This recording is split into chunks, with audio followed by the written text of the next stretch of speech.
Madam Speaker, 8 years ago, my own community of Isla Vista, near UC Santa Barbara, saw firsthand the horror and the trauma that a mass shooting brings. And in 8 years since that attack, we stood in solidarity with other communities, reeling from the hundreds of mass shootings in our schools, our shopping malls, our houses of worship, and our main streets. Madam Speaker, I share the outrage and frustration of the majority of Americans and many of my colleagues here in Congress that there are some in Congress who have kept us from doing our job, from protecting children by blocking common sense gun safety measures. But I stand before you today as the author of a gun safety measure that has enjoyed bipartisan support, that has been implemented in Republican and Democratic-led states alike, and has been proven to reduce gun deaths and stop mass shootings before they happen. I'm speaking about extreme risk protection orders, or as they are more commonly known, red flag laws.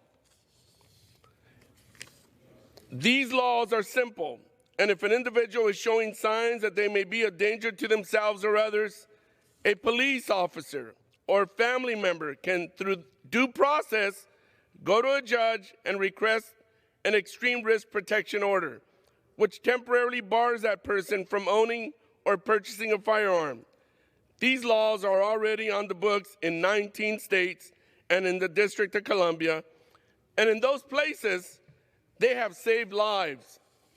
As part of the reason these laws work is because warning signs of mass shootings are not as rare as you might think.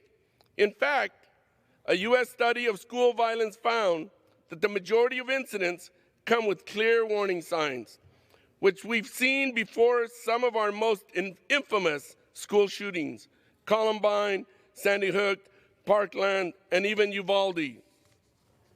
That's why in the wake of these tragedies, Republican and Democratic-led states have approved red flag laws that have gone on to intervene in thousands of potentially violent attacks before they happen.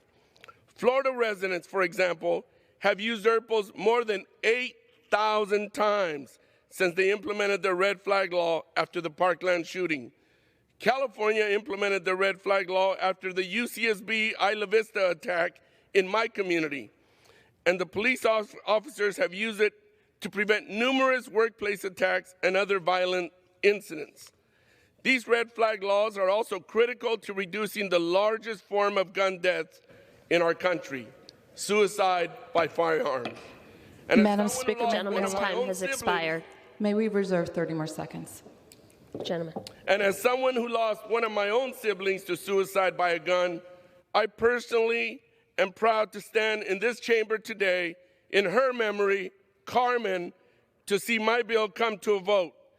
This measure is popular, bipartisan, and common sense. That may be why Republican senators have introduced similar legislation in the past to incentivize states to expand red flag laws and support states that already have them. There is no bill that we can pass that would be the panacea to solve our violence overnight. But with this measure and those we passed, we can make a major difference. We need to do this now. The gentleman's time has expired. Thank you very much. I yield back.